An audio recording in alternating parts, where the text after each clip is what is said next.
ಇನ್ನು ಇದೇ ವಿಚಾರಕ್ಕೆ ಸಂಬಂಧಪಟ್ಟಂತೆ ಸಚಿವರು ಮಾತನಾಡಿದ್ರು. ರಾಮಲಿಂಗಾರೆಡ್ಡಿ ಅವರು ಸಾರ್ವಜನಿಕರಿಗೆ ಯಾವುದೇ ಗೊಂದಲ ಬೇಡ ಅಂತ ಹೇಳಿ ರಾಮಲಿಂಗಾರೆಡ್ಡಿ ಅವರು ಟಿವಿ9 ಜೊತೆಗೆ ಮಾತನಾಡ್ತಾ ಹೇಳಿದ್ದಾರೆ.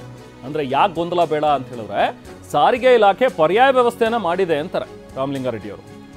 ಇವರು ಬಂದ್ ಮಾಡಿದ್ರೂ ಪರವಾಗಿಲ್ಲ, ನಾವು ಸಾರ್ವಜನಿಕರ ಓಡಾಟಕ್ಕೆ ಖಾಸಗಿ ವಾಹನಗಳನ್ನ ತಗೊಂಡು ಅದರ ವ್ಯವಸ್ಥೆಯನ್ನ ಮಾಡ್ಕೊಡ್ತೀವಿ. ಜೊತೆಗೆ ಈ ಮ್ಯಾಕ್ಸಿ ಕ್ಯಾಬ್ ಮತ್ತು ಖಾಸಗಿ ಬಸ್ಗಳು ಇದೆಲ್ಲವನ್ನೂ ಕೂಡ ನಾವು ಬಳಸ್ತೀವಿ. ಹೆಚ್ಚುವರಿಯಾಗಿ ರೈಲುಗಳ ವ್ಯವಸ್ಥೆಯನ್ನು ಕೂಡ ನಾವು ಮಾಡ್ತೀವಿ ಅಂತ ಹೇಳ್ತಾರೆ. IT ಉದ್ಯೋಗಿಗಳಿಗೆ ವರ್ಕ್ ಫ್ರಮ್ ಹೋಮ್ ಮಾಡೋದಕ್ಕೆ ಅಂತ ಹೇಳಿ ನಾವು ಕೂಡ ಹೇಳ್ತೀವಿ. ಕೆಲವೊಂದಷ್ಟು IT ಫಾರ್ಮ್ಗಳಿಗೆ ಅವರು ವರ್ಕ್ ಫ್ರಮ್ ಹೋಮ್ ಕೊಡ್ತಾರೆ. ಸೊ ಅವ್ರಿಗೂ ಓಡಾಡೋದಿರೋದಿಲ್ಲ. ಇನ್ನು ಬೇರೆಯವ್ರಿಗೆಲ್ಲರಿಗೂ ಬೇರೆ ಪರ್ಯಾಯ ವ್ಯವಸ್ಥೆನ ಮಾಡ್ತೀವಿ ಅಂತ ರಾಮಲಿಂಗಾರೆಡ್ಡಿ ಅವರು ಹೇಳಿದ್ದಾರೆ. ನಾವು ಪ್ರತಿನಿಧಿ ಸುನಿಲ್ ರಾಮಲಿಂಗಾರೆಡ್ಡಿ ಅವರನ್ನ ಮಾತಾಡಿಸಿದ್ದಾರೆ, ಬನ್ನಿ ನೋಡೋಣ. ಈಗಾಗಲೇ ಸಾರಿಗೆ ಸಚಿವರಂತ ರಾಮಲಿಂಗಾರೆಡ್ಡಿ ಅವರು ನಮ್ಮ ಜೊತೆ ನೇರವಾಗಿ ನಾನು ಮಾತಾಡಿಸ್ತಾ ಹೋಗ್ತೀನಿ. ಸರ್, ಇವತ್ತು ನಾಳೆ ಪ್ರತಿಭಟನೆಗೆ ಕರೆ ಕೊಡಲಾಗಿದೆ. ಸಾರಿಗೆ ನೌಕರರ ಜೊತೆ CM ನೇತೃತ್ವ, ನಿಮ್ಮ ನೇತೃತ್ವದಲ್ಲಿ ಸಂಧಾನ ಸಭೆ ಇತ್ತು, ವಿಫಲವಾಗಿದೆ. ಯಾವ ಕಾರಣಕ್ಕೋಸ್ಕರ ವಿಫಲ ಆಯ್ತು ಸರ್? ಜಾಯಿಂಟ್ ಆಕ್ಷನ್ ಕಮಿಟಿಯವರು 38 ತಿಂಗಳ ಬಾಕಿ ಕೊಡಬೇಕು ಅಂತ. ಹಿಂದೆ ಏನಾಗಿತ್ತು, 2023ರಲ್ಲಿ 17/3/23ರಲ್ಲಿ ಸರ್ಕಾರ ಒಂದು ಆದೇಶ ಮಾಡ್ತಾರೆ, ವೇತನ ಪರಿಷ್ಕರಣೆ ಮಾಡಿ 1/3/23ರಿಂದ ಜಾರಿ ಆಗುತ್ತೆ ಅಂತ ಹಿಂದಿನ ಸರ್ಕಾರ ತೀರ್ಮಾನ ತಗೊಳ್ತಾರೆ.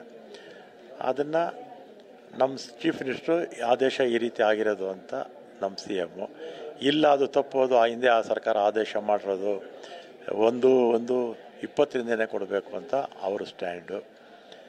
ಆಮೇಲೆ ಇವರು ಶ್ರೀನಿವಾಸ ಮೂರ್ತಿಯವರು ಒಂದು ಒನ್ ಮ್ಯಾನ್ ಕಮಿಟಿ ಮಾಡಿದರು.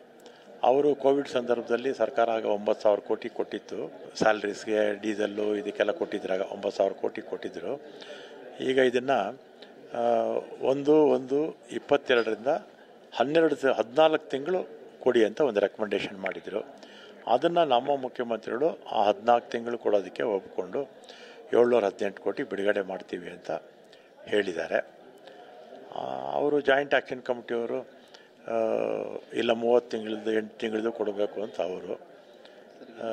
ಈ ಆದೇಶದ ಪ್ರಕಾರ ಇಷ್ಟೇ ಕೊಡೋಕೆ ಬರೋದು ಅಂತ ಸರ್ಕಾರದ ನಿಲುವು.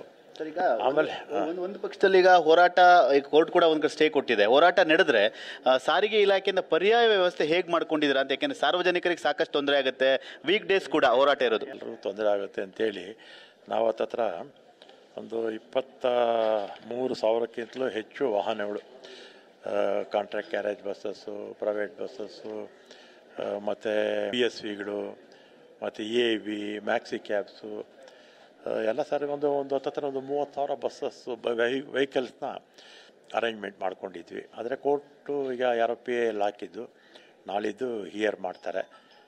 ಅದರಿಂದ ಈಗ ನಾಳೆ ಈ ಸಮಸ್ಯೆ ಇರೋದಿಲ್ಲ. ಇದಿಷ್ಟು ಹಿರಿಯ ಸಚಿವರಂತ ರಾಮಲಿಂಗಾರೆಡ್ಡಿ ಅವರ ಮಾತು. ಕ್ಯಾಮ್ರಾಮನ್ ಸಯ್ಯದ್ ಜೊತೆ ಸುನಿಲ್, TV9 ಬೆಂಗಳೂರು.